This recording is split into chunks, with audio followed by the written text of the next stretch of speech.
મહાભારત કથા એક વિસ્તૃત મહાગાથા ભાગ 7-9 વનવાસથી અજ્ઞાતવાસ સુધી. પાંડવોનો વનવાસ, દુઃખ અને ધર્મની પરીક્ષા. પાંડવો અને દ્રૌપદી જંગલમાં પહોંચ્યા.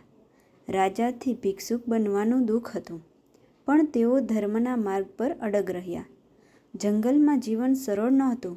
ગરમી, ઠંડી અને વરસાદ, ભૂખ અને તરસ, રાક્ષસો અને ખતરાઓ, પણ છતાં પણ પાંડવો હિંમત ન હાર્યા. દ્રૌપદીનો દુઃખ અને પ્રશ્ન. એક દિવસ દ્રૌપદી દુઃખી થઈને યુધિષ્ઠિરને કહે છે, અમે ધર્મ પાળીએ છીએ છતાં દુઃખ કેમ મળે છે? યુધિષ્ઠિર શાંતિથી કહે, ધર્મનું ફળ સમય પર મળે છે. ધીરજ રાખવી જ સાચો ધર્મ છે. જંગલના રાક્ષસો સાથે યુદ્ધ. વનમાં ઘણા રાક્ષસો આવ્યા. હિડિંબ અને હિડિંબા. ભીમે હિડિંબ રાક્ષસને મારી નાખ્યો અને હિડિંબા સાથે લગ્ન કર્યા. તેમનો પુત્ર થયો ઘટોત્કચ, જે આગળ યુદ્ધમાં ખૂબ મદદ કરશે. અર્જુનનું તપ અને દેવયાત્રા. અર્જુન દેવોના શાસ્ત્ર મેળવવા માટે તપ કરવા ગયો. તેને ભગવાન શિવ મળ્યા અને તેને પશુપતાસ્ત્ર આપ્યું. પછી ઇન્દ્રલોક ગયો. દેવો પાસેથી દિવ્ય શસ્ત્રો મેળવ્યા. અર્જુન હવે અદ્વિતીય યોદ્ધા બની ગયો. સૂર્યદેવનું અક્ષયપાત્ર. વનમાં ખાવાની મુશ્કેલી હતી, ત્યારે સૂર્યદેવે દ્રૌપદીને એક ચમત્કારી પાત્ર આપ્યું, જેને અક્ષયપાત્ર કીધું, જેમાંથી અનંત ભોજન મળે. જ્યાં સુધી દ્રૌપદી પોતે ન ખાય ત્યાં સુધી ભોજન ખતમ ન થાય. આથી પાંડવો અને ઋષિઓને ભોજન મળતું રહ્યું. દુર્વાસા ઋષિની પરીક્ષા. દુર્યોધને દુર્વાસા ઋષિને પાંડવો પાસે મોકલ્યા, તેમને મુશ્કેલીમાં મૂકવા માટે. ઋષિ ભોજન માંગે છે, પણ દ્રૌપદી ખાઈ ચૂકી હતી. અક્ષયપાત્ર ખાલી. દ્રૌપદી ભગવાનને યાદ કરે છે અને અચાનક ઋષિઓનું પેટ ભરાઈ જાય છે. તેઓ સંતોષથી પાછા ચાલ્યા જાય છે. યક્ષના પ્રશ્નો. યુધિષ્ઠિરની બુદ્ધિ.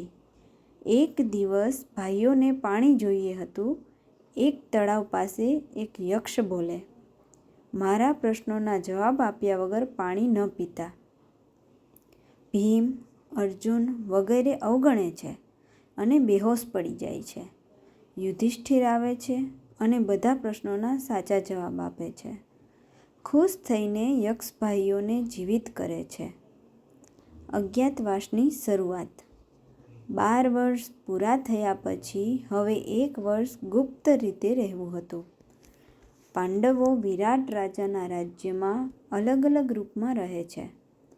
યુધિષ્ઠિર સલાહકાર તરીકે, ભીમ રસોઈયા તરીકે, અર્જુન નૃત્યગુરુ બૃહન્નલા અને નકુલ ઘોડા સંભાળનાર, સહદેવ ગાય સંભાળનાર તરીકે, જ્યારે દ્રૌપદી દાસી બનીને રહે છે.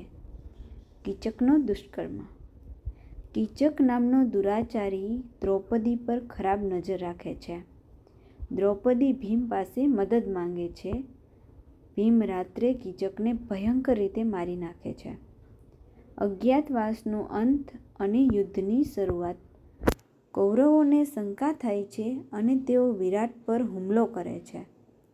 અર્જુન બૃહન્નલાના રૂપમાં યુદ્ધમાં જાય છે અને બધાને હરાવે છે. હવે પાંડવો પોતાની ઓળખ જાહેર કરે છે. અજ્ઞાતવાસ સફળ થાય છે. યુદ્ધની તૈયારી.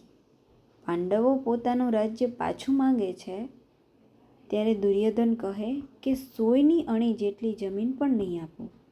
હવે યુદ્ધ અનિવાર્ય બની ગયું. હવે આગળ આવશે સૌથી મહાન યુદ્ધ, કુરુક્ષેત્રનું યુદ્ધ. રોજ નવી વાર્તાઓ સાંભળવા માટે અમારી ચેનલને સબસ્ક્રાઈબ કરો અને જો વિડીયો પસંદ આવ્યો હોય તો લાઈક કરો, કોમેન્ટ કરો અને શેર કરો.